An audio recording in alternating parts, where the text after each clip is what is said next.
All right, well, this is Noah Vaughter here, and this is my trusty screwdriver, and this is the electric eel instrument. And in my last video, I was complaining about how I didn't feel like fixing it, but, I went to the hardware store, I had a coffee, and things are better now. So tell you what, let's crack this open. So I just undid all these screws, so watch this. We're going to slide this off, and you're going to see the insides.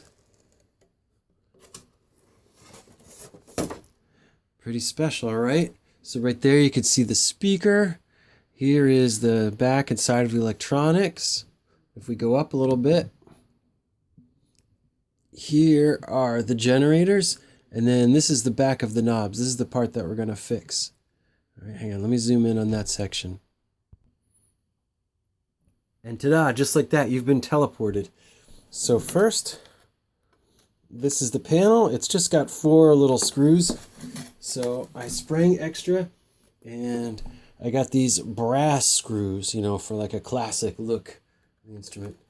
So I guess first I'll just kind of push it through there and get my nuts, also brass. Let's see if we can hold that in place. Okay, we have contact, I think.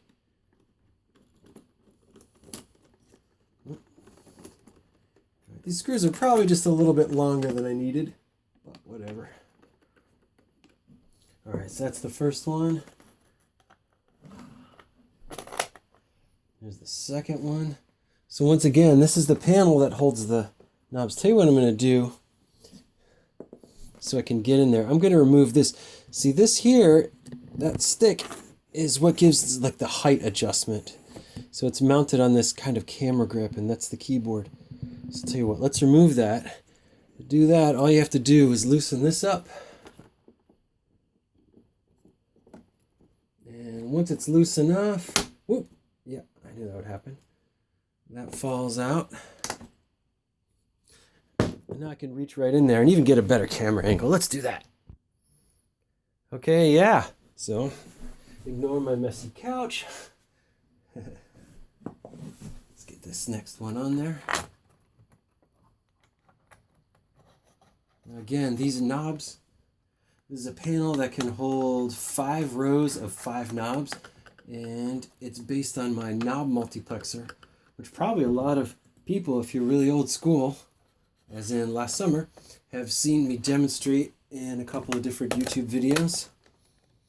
So the nice thing about those is there's just one wire that connects a whole bunch of knobs together, and then you can make a nice C code library. Just kind of runs in the background, reads the knobs one at a time with a very fast A to D converter. And using that technique, you can get a number of knobs. Oh, that's not... I wonder if I put this in upside down or something like that. In order to get that last screw in, I'm going to have to loosen this up a little. But I promise you, at the end of this, I will give a nice demo. So stick around for another 2 minutes. It'll be worth it. We have contact there. Tighten it up. Yeah, I'm thinking about in the next version of this, mounting the knobs, instead of on the side of the body here, up on the keyboard. That way you can get to them just a little bit faster, and that would enhance performance. We'll have to see. Yeah, there's another, you've probably seen the generator video, so I'm going to put this part back in. I've been working on the improved generator for the next version, and been improving the CAD drawings for it. They're all done in Fusion 360. All right, that's good. Tell you what, before we put it completely back together, let's give a quick test. I'm going to fire it up. Here's the old bow. Put the bow through the generator.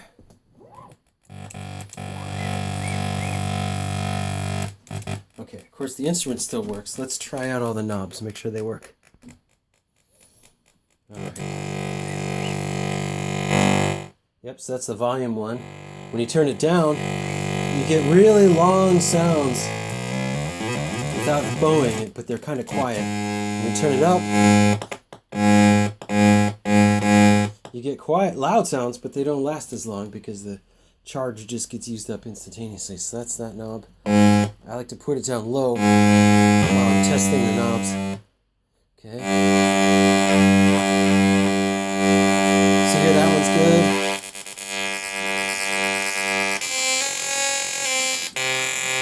I love that timbre.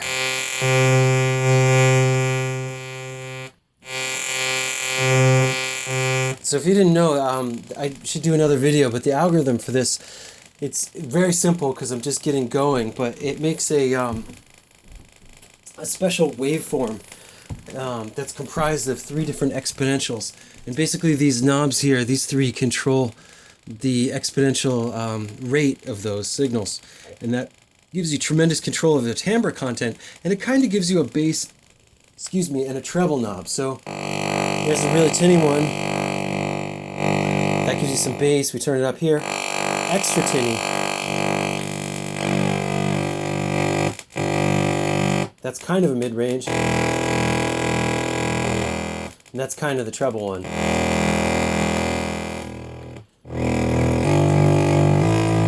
So that's a really, really bassy version. And the reason I chose that is because of I wanted you to be able to choose the timbre and control how much electricity you're using. So you can do like some very efficient waveforms or some less efficient waveforms, depending on the resonance of the body and the speaker. But that's looking good.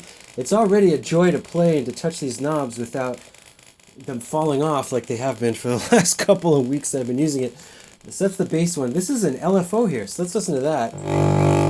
First I'll return all the knobs to roughly around the middle. So that's the speed.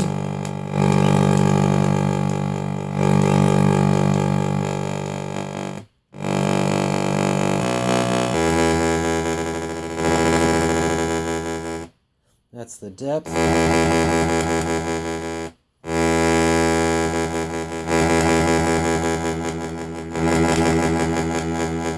That one's the offset, and I forget what this one is. That's probably not used. Anyway, I'm going to put the knobs onto these pots next. I'm pretty excited. All right, I promised I would do an awesome demo. So tell you what, let me first get those knobs and put them on. These just pop right on. Of course, it's way better to have the knobs on because you can play the thing much faster. And believe it or not, there's not code for every single knob yet. There's a couple extras. Like that one, there's no code behind it yet. There's extra, and I think the same with these too. So, there we go. Oh, looks like I'm missing a knob. All right, let me go in the back room and get it.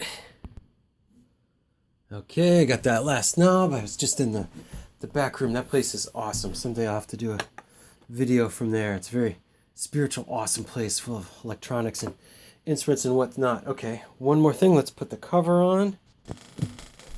Okay, so the cover is held on with all these brass screws and furniture inserts in there.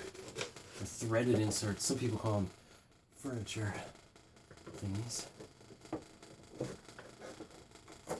And in this version, before I had the thing done up in CAD completely, these were just eyeballed by hand one day with a drill. But and that takes a little while longer because they're usually not very accurate.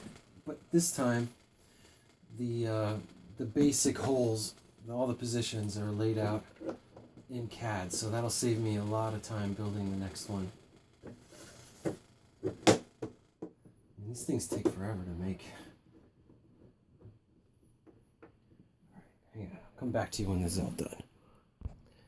Okay, so I promised I would give you a cool demo after all of that. So what I'm going to do for you now is play Nothing But the Blood of Jesus. Brutal. And a 1, and a 2, and a 3, and a 4.